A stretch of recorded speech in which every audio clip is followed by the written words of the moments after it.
Rakyat Indonesia akan menggelar Pesta Demokrasi Pemilu 2024 di 14 Februari. Kita akan memilih presiden dan juga wakil presiden dan juga anggota legislatif pastinya.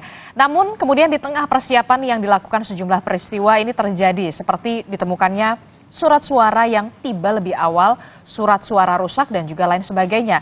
Lalu bagaimana publik bisa mengawasi agar penyelenggaraan pemilu ini berlangsung jujur dan juga adil dan tidak ada kecurangan yang terjadi. Pagi ini kita akan bahas bersama dengan sejumlah narasumber melalui daring, diantaranya ada Komisioner KPU Pak Idam Holik, ada juga Ketua Bawaslu Republik Indonesia 2017-2022 ada Pak Ahpan dan juga ada anggota Dewan Pembina Perludem Mbak Titi Anggraini. Selamat pagi, Assalamualaikum Bapak-Bapak, Mbak Titi. Selamat pagi, Mbak Adisti. Waalaikumsalam warahmatullahi wabarakatuh. Ini kemudian yang menjadi viral dan juga menjadi sorotan adalah kok bisa ya kemudian 62.000 surat suara di Taipei ini kemudian sampai lebih awal, lebih cepat dari jadwal. Kemudian ada juga informasinya ini sudah dicoblos atau tercoblos begitu ya. Pak Idam, klarifikasinya seperti apa dulu? Yang pertama saya ingin meluruskan dari apa yang tadi disampaikan tersebut bahwa pada dasarnya surat suara yang dikirim oleh KPU RI ke seluruh PPLN di 128 perwakilan di dunia itu sesuai dengan jadwal. Tetapi khusus kejadian di Taipei, PPLN mengirim surat suara pos surat suara pos kepada pemilih itu di luar jadwal. Ya, kalau tadi itu seolah-olah surat suara datangnya lebih awal, tidak. Surat suara itu datang kami kirim ke PPLN Taipei itu sudah sesuai dengan jadwal, tetapi Kenapa sampainya bisa lebih awal ya? Atau karena takut pos tutup, libur Natal dan juga Tahun Baru atau seperti apa, Pak Idam? tidak lebih awal, memang sesuai jadwal. Ya, jadi KPU mengirim surat suara dari Jakarta ke Taiwan atau ke Taipei itu sesuai jadwal yang direncanakan oleh KPU. Tetapi PPLN-nya inilah mengirim lebih awal kepada pemilih, gitu. Oke. Karena beda, karena beda. Jadi PPLN Taipei mendistribusikan surat suara pos di luar jadwal yang telah ditentukan, bukan KPU-nya. Oke, jadi PPLN-nya yang kemudian mengirimkan ke pemilihnya lebih awal begitu ya? Alasannya apa? Waktu kami mengkonfirmasi hal tersebut karena pertimbangan long holiday. Pertimbangan long holiday dikhawatirkan surat suara tidak sampai tepat waktu di jadwal. Memang di lampiran 1 peraturan KPU nomor 25 tahun 2023 dijelaskan masa pemungutan suara pos itu dimulai tanggal 2 Januari sampai dengan tanggal 15 Februari. Tanggal 2 sampai dengan tanggal 11 Januari 2024 itu adalah masa pengiriman surat suara pos. Nah, itulah yang salah dipahami. Sebelum mereka melakukan distribusi atau pengiriman surat suara pos kepada pemilih di Taiwan, mereka berkomunikasi dengan Panwaslu luar negeri Taiwan atau Taipei. Dan Panwaslu menurut informasi PPLN, Panwaslu mengamini rencana mensetujui pengiriman tersebut. Itu yang perlu ditegaskan dan saya minta juga kepada Bawaslu lakukan pendalaman terhadap Panwaslu luar negeri Taipei. Oke, itu yang kemudian saat ini tengah diusut begitu ya. Kenapa kemudian PPLN di Taipei ini sampai akhirnya lebih cepat mengirimkan surat suara dan sudah dicoblos berarti ya itu ya. Kalau tidak salah kalau dari video yang viral. Sebagian sudah dicoblos. Sudah dicoblos. Nah, diulang atau nanti bagaimana ini surat suara yang sudah dianggap rusak dikembalikan lagi? Mekanismenya nanti akan seperti apa? Ya, itulah kenapa dalam konferensi pers Ketua KPU RI dinyatakan bahwa surat suara yang telah dikirim itu sebagai surat suara rusak. Karena di dalam undang-undang itu ada 2 kategori surat suara yang bisa diganti. Yang pertama surat suara itu rusak, yang kedua surat suara salah coblos. Nah, berkenaan dengan 62.552 surat suara baik untuk jenis untuk jenis pemilu legislatif DPR RI, Dapil Jakarta II ataupun Pilpres dengan total 62.552 suara yang telah terkirim kepada pemilih di Taiwan, kami KPU akan menggantinya dan kami akan memberikan kode khusus. Oleh karena itu, kami pastikan tidak akan ada yang namanya double put suara ganda. ya, karena nanti surat suara yang telah dikirim itu akan berbeda dengan surat suara yang akan dikirim pada tanggal 2 sampai dengan tanggal 11 Januari 2024. Perbedaannya di mana, Pak Idam? Ada tanda khusus. Ada tanda khusus, itulah yang Ya, kemudian saat ini harus betul-betul diawasi, Pak Idam. benar sekali. Oke, saya ke Pak Apan. Pak Apan, kasus semacam ini sanksinya seperti apa? Kalau dari Pak Rahmat Bagja mengatakan sanksi administrasi, KPU sendiri kemudian mendorong agar pengusutan benar-benar diusut untuk PPLN Taipei ini, Pak Apan. Terima kasih. Saya kira pertama KPU harus belajar dari pengalaman 2019 ya. Dulu 2019 ada di kasus semacam yang jenis inilah ya, melalui pos ada di Malaysia itu kan.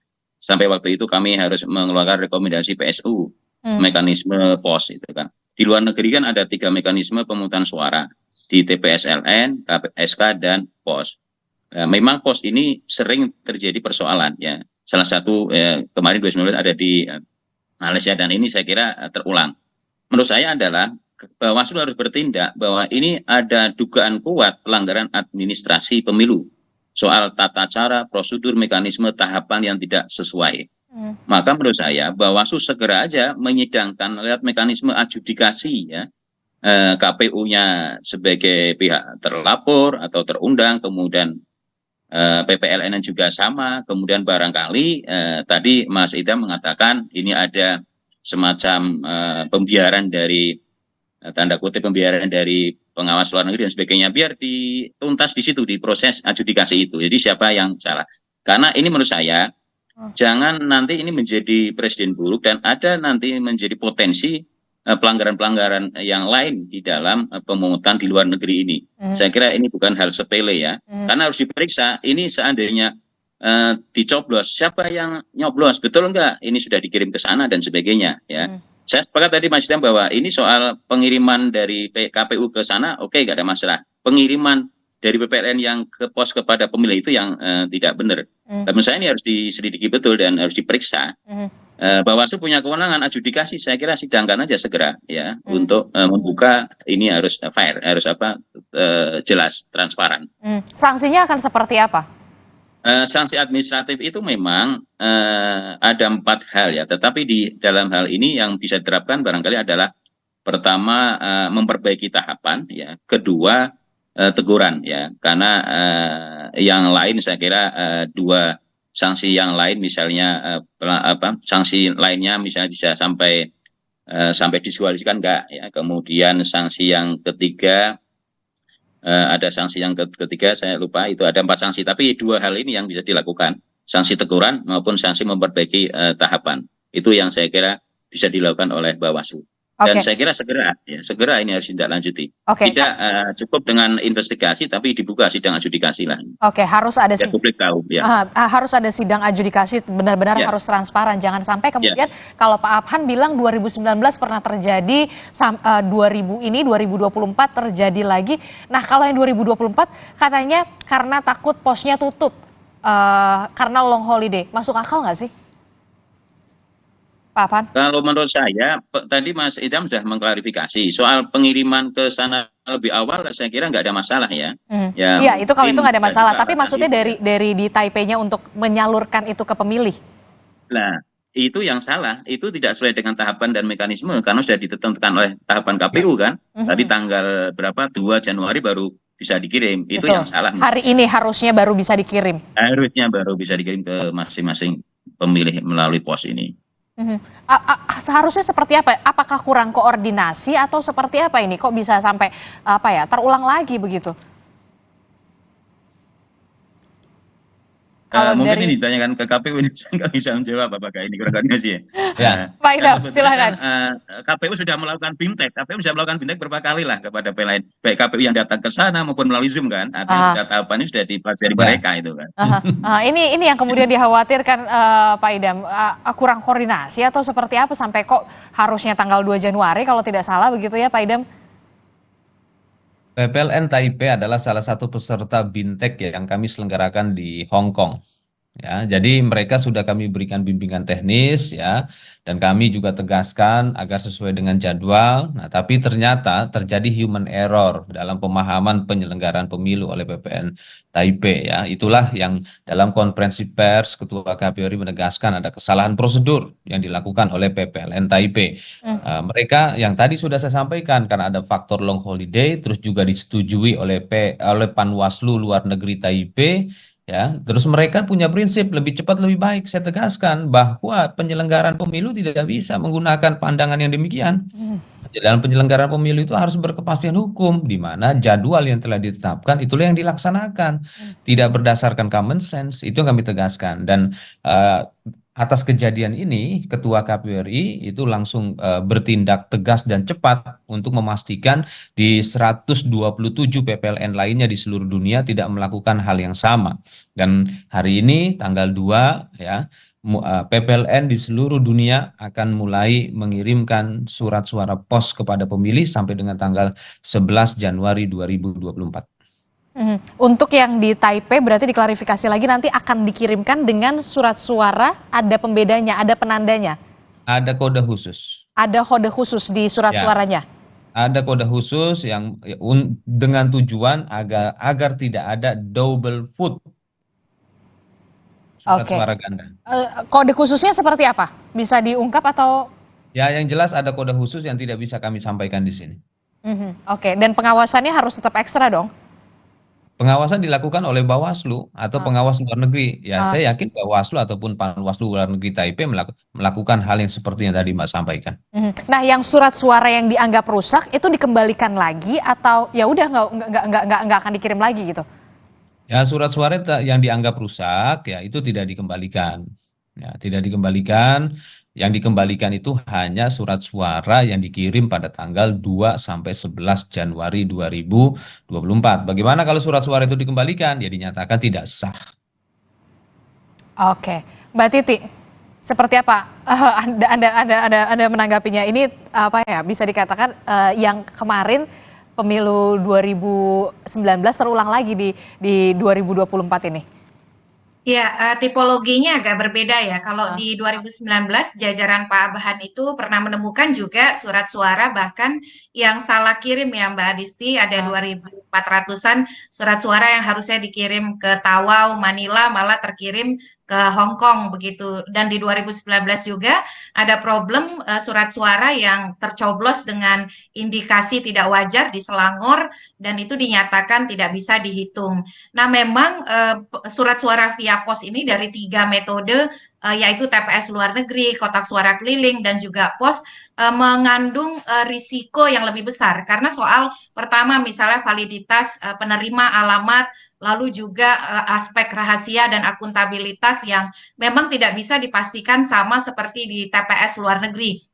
Soal siapa yang mencobloskan sepenuhnya proses antara pemilih yang menerima surat suara dan kemudian eksekusi yang dia lakukan begitu. Nah, terkait soal ini saya setuju tadi dengan Pak Abhan. Saya kira kalaupun ada pelanggaran administratif pemilu itu bukan hanya oleh PPLN dan KPPSLN, tetapi juga Panwaslu luar negeri. Tadi Ya, Pak Idam sampaikan karena sebab dia pengiriman memberikan izin juga ya. Ya, betul. Karena di peraturan KPU itu di pasal 44 ayat 3 disebutkan peraturan KPU 25 2023, pengiriman surat suara via pos itu disaksikan oleh Panwaslu luar negeri. Nah, kalau dalam hal ini memang ada persetujuan, artinya dua pihak ini sama-sama melakukan pelanggaran administratif pemilu.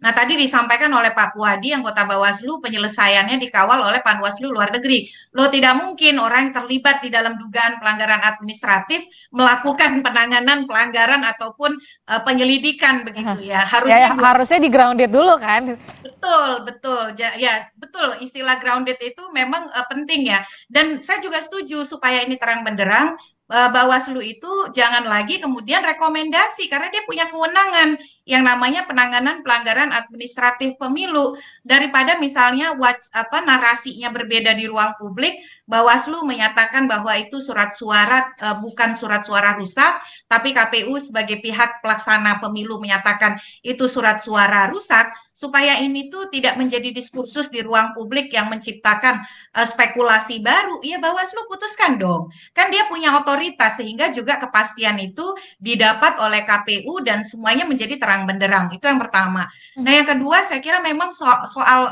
pemilu via pos ini tidak usah kita yang pemilu di luar negeri. Beberapa negara yang menyelenggarakan pemilu via pos di dalam negerinya saja, contohnya Amerika Serikat ya, soal pemilu via pos itu jadi kontroversi, terutama soal validitas ya, soal kebenaran memang surat suara itu diterima, dieksekusi oleh pemilih yang terdaftar tersebut.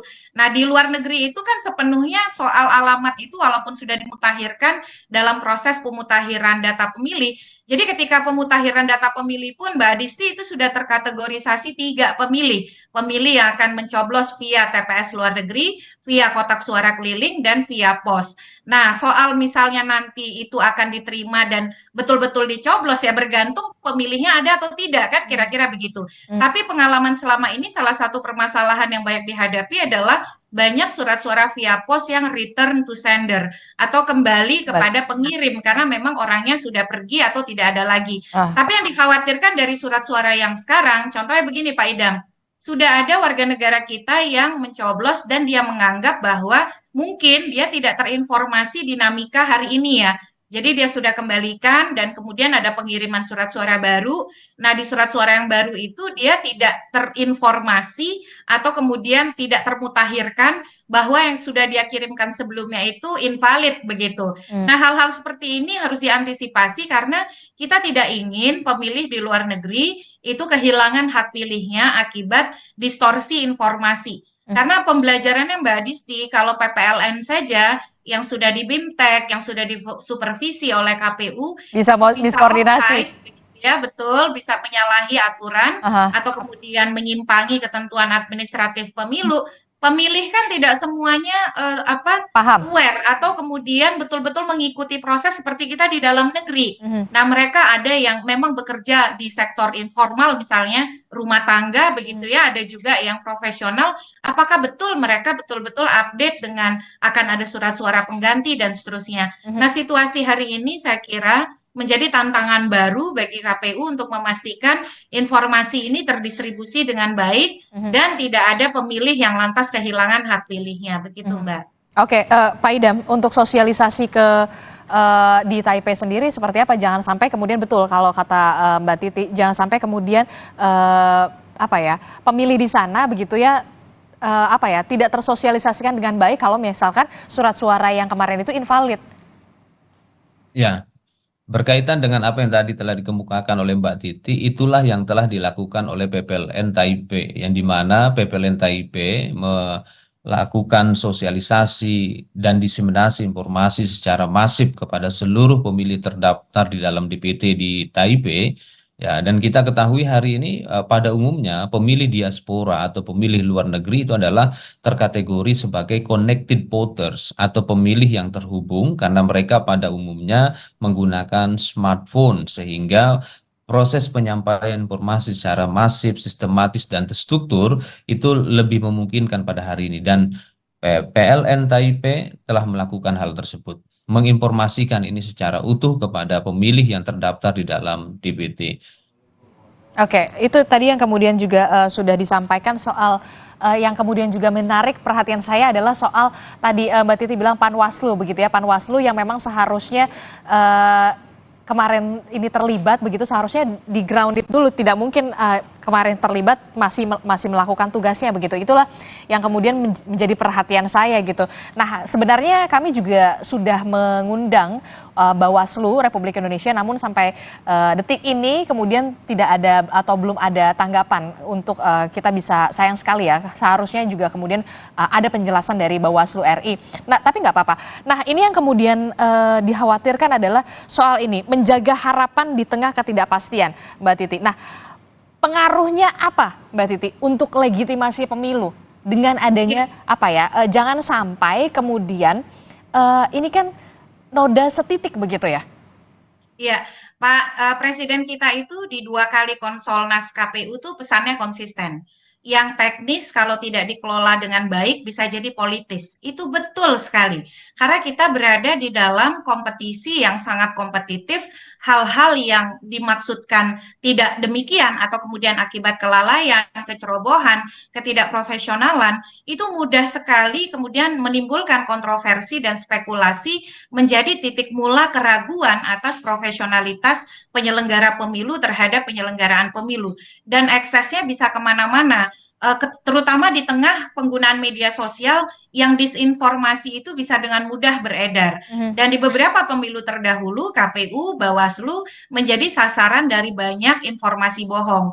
Jadi ini mitigasi risikonya harus cepat dan yang kemudian juga kontranarasinya harus menggambarkan fakta yang sebenarnya. Yang berikut juga yang saya kira harus dievaluasi adalah penyelenggaraan pemilu di luar negeri itu meskipun pemilihnya tidak banyak. Misalnya ini via pos itu kan 31.276 ya, kali 2 surat suaranya karena ada DPR dan presiden. Tetapi memang ikhtiar, upaya dan pengawasan kita itu harus ekstra karena kita terpengaruh oleh jarak, koordinasi dan lain sebagainya. Saya yakin ya, pasti ada forum komunikasi atau koordinasi supervisi antara KPU dan PPLN serta KPPSLN di Taipei. Nah, ini juga perlu ditelusuri Pak Idam melalui mekanisme pengawasan internal di KPU. Ini bocornya ada di mana? Apa iya misalnya pengiriman surat suara yang jumlahnya tidak sedikit 31.276 betul-betul dilakukan dengan intensi atau kemudian inovasi sepihak dari PPLN? Ataukah memang ada kontribusi dari internal KPU RI, mungkin bukan komisioner tapi jajaran sekretariat yang kemudian juga mengetahui dan kemudian menyetujui itu? Karena ini soal bisnis proses yang tidak sederhana, Mbak Adisti. Kok saya kira ya, Jumlahnya banyak betul begitu ya, betul. sistematis sekali gitu. Betul, karena komunikasinya saya yakin pasti PPLN itu tidak serta-merta mengelola sesuatu yang besar begitu saja ya. Apalagi yang saya tahu di KPU itu ada sistem teknologi informasi logistik atau SILOG, di mana pergerakan logistik itu setahu saya itu mesti semuanya termonitor. Berarti kalau ini terjadi tanpa supervisi dan kemudian terbiarkan, ada distorsi di dalam sistem internal KPU yang itu juga harus dibenahi dan menjadi pembelajaran bagi daerah lain. Jadi pesan Presiden itu saya kira sangat relevan karena sekali lagi kita berada di tengah disrupsi informasi teknologi, hal yang benar saja bisa kemudian dispekulasikan menyimpang, apalagi kemudian ada ketidakprofesionalan yang berdampak pada misalnya peredaran surat suara dan juga bisa jadi akan berpengaruh terhadap animo publik atas proses yang berlangsung. Nah, ini yang memang respon cepat dan juga komunikasi publik KPU serta gambaran soal akuntabilitas tindakan yang sudah diambil itu menjadi penetralisir saya kira yang bisa meluruskan proses yang akan berlangsung nanti. Oke, kasus-kasus semacam ini begitu ya kan mencuat begitu ketika kita tahu viral di media sosial, barulah kita ternyata seperti ini gitu. Ini yang kemudian menjadi bahan evaluasi juga bagi KPU dan juga Bawaslu tentunya, dan evaluasi apa yang nantinya akan dilakukan oleh KPU dan juga Bawaslu. Jangan sampai kemudian kita tetap harus menjaga harapan di tengah ketidakpastian. Jangan sampai ada keraguan soal legitimasi, tapi kita akan bahas usai jeda, jadi tetaplah bersama kami di Sapa Indonesia Pagi.